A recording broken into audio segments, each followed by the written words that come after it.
you're going to have a desperate team on the other side tonight. How do you what's the message that you're showing? Very similar to Saturday, where you're probably expecting just a better version, or perhaps physical. Yeah, I think, for us, at the end of the day, we talked about it in game 2. We needed to be better in game 2 than we were in game 1 to be able to win. We were. We're going to need to be better here in game 3 than we were in game 2. This is going to be Toronto's best effort, physically, mentally, execution-wise. And but at the same point in time, you understand that, but you don't overly worry about that. We try to keep most of the focus on ourselves. What do we need to do to prepare ourselves to be the best version, right? How to play to our habits, to our identity. How do we execute our team play? How do we execute the adjustments we want to make against Toronto? If we do those things at a high level, we'll give ourselves a chance to win. Doesn't guarantee anything. Obviously, we're playing a great team. What's his status for tonight? Weisbach is out tonight, but close. So I think there's we feel like he's headed in a good direction and that he'll be back sooner than later. 20 goals this year. I mean, obviously talent, but what else? I mean, to score 20 goals your second year in the AHL is a big deal. Like, what allowed him to, I guess, reach that level? Linus's transformation this year is one of the bigger transformations I've seen in my 27 years of coaching. He went from the first half of the year last year and a lot of the year last year, but he made a lot of improvements last year. But certainly the first half of the year last year went from more of a speed-based perimeter line rush player to now in the second half of this year being a kind of a rat, pest, puck hound, a guy that goes to the front of the net, wins puck battles, forechecks, is physically engaged, really good defensively. He's become a mainstay in the penalty kill. I mean, it's been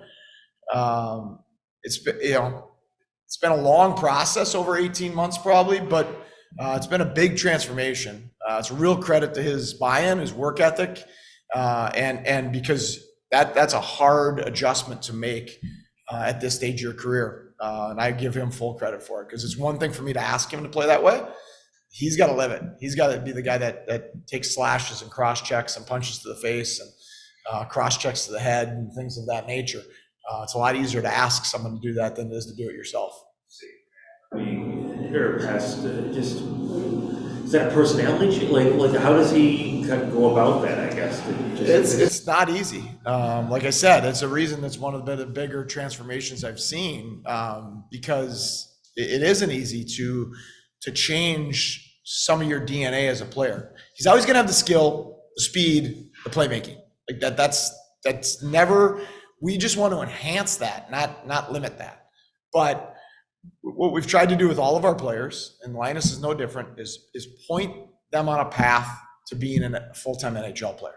Not what can you do to be really good in the American League and score goals and just help us here.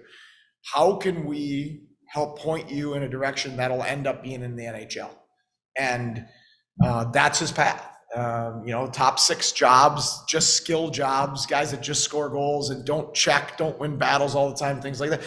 So there's not many of those in the world, and the ones that are usually taken away by the best players in the world, and they take those jobs for 15 to 20 years. So this is simply his path, and then I think this year he's made a conscious decision to take himself down that path and try to change some of his DNA as a player. How do you help a scorer change their mind? Because he scored a lot with Wisconsin.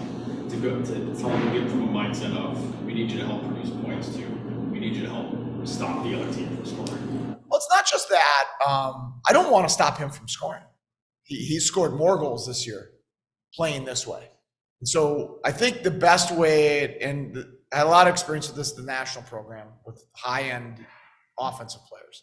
The best way to sell those things to high-end offensive players is you're going to get more offense this way, and you're also going to get what you want as the end result, which is the best chance for you to play in the National Hockey League. So it's just trying to get them to understand, it's Kulik and Rosine and Quinn and JJ, Quinner and Peterka last year. Like, go through these things and you start to mature and understand what it's going to take to make me a great player, not just a talented player.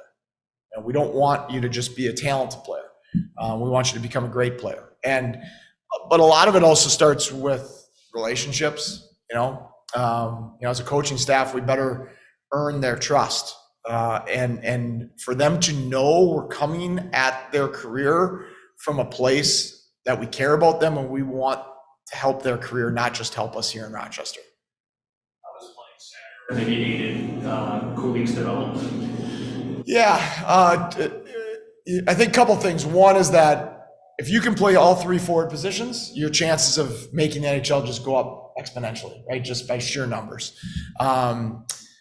Two, I think it's forced him to get into the fight more. Centers don't have a choice, right? Wings can, if they want to or choose to, be outside the fight a lot in terms of the inner ice and the puck battles and things like that. Centers have to be in the fight or they just play defense the whole game. Because you got to get back in the D zone. You have to win puck battles. You have to defend. You have to get into guys physically. So I think that's helped him embrace those areas more and learn that he can actually be pretty good in those areas too. And then I think the third thing is from an offensive perspective, he does get the puck with speed more often as a center, where a lot of times as a winger, you get the puck in more stationary positions or jammed up against the wall. Where as a center, a lot of times you're getting the puck with your feet moving. And so I think that's made him more dangerous offensively as well. We got 19 games last year. This year he didn't get, he got to warm up in Pittsburgh, but he's probably a better player than he was a year ago. How can that kind of play in a guy's psyche when he's probably improving, but he's not getting the reward? He's not probably improving. He is a better player. He's the best he's ever been in his career, the most consistent, most physically engaged, and the most look what he does now. He's first line, physical presence, power play. He's penalty killing.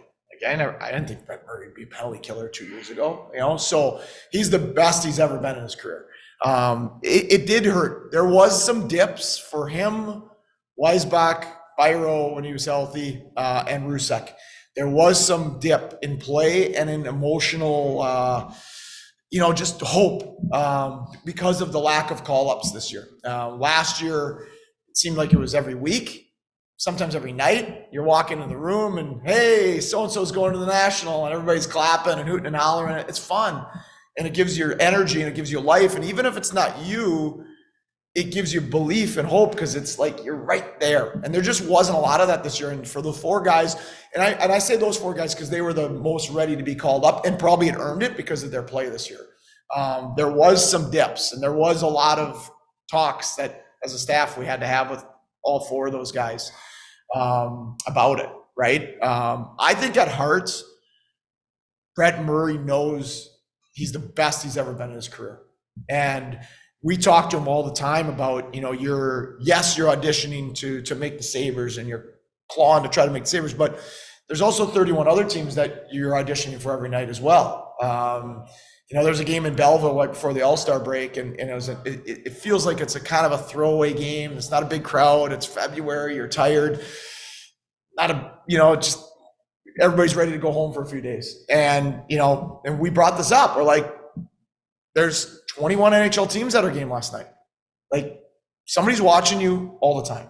And you just have to cling on to those moments of hope that you're a better player than you were a year ago when you played 19 games in the NHL. And I think he's done a pretty good job of that with some little small dips, like I mentioned, with all those guys. You say you did 2 years ago. And that he'd be a penalty killer. What's kind of transformed in him that he's become that? Well, he's be like Weisbach as well in terms of his arc of his path from being a skilled forward that was big to being a power forward with skill. And that sounds similar, but it's vastly different. He imposes his physicality and his will on our opponents on almost every night now, where more often 2+ years ago, it was his skill and his hands and his mind that might have a good night, but the other stuff was inconsistent. So as he's done those things, he's improved his overall game. He's improved his defensive game. His skating has improved. He's worked a lot on his skating, and getting an extra step or two has allowed him to be a better defensive player, be a better forechecker, be a better penalty killer. And then obviously he has the length and the stick skill to and intelligence to also be a good penalty killer.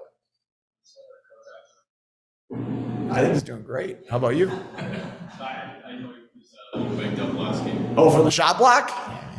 He has about 3 of those a game. So, yeah, I mean, he's showing, I think, more everybody else what we've always believed him as an organization, why he was so highly valued, why we wanted him here this year, not back in juniors. He's just such a winning hockey player, and he does so many things other than just score to help his teammates win. So he's a guy that you feel good in when he's in your foxhole, because he's going to do anything it takes to help you win a hockey game. PK, I know last game kind of stuck out a little bit, I suppose, but is there any, do you have to do any tweaking after a game like that? Or, you know, Yes. We've made adjustments every game of the playoffs. That's the nature of the playoffs. And I mentioned this the other day. It's not like we're going to go away from our identity of who we are as a team. 75 to 80%, 85 maybe even, is going to be what we believe in and who we are.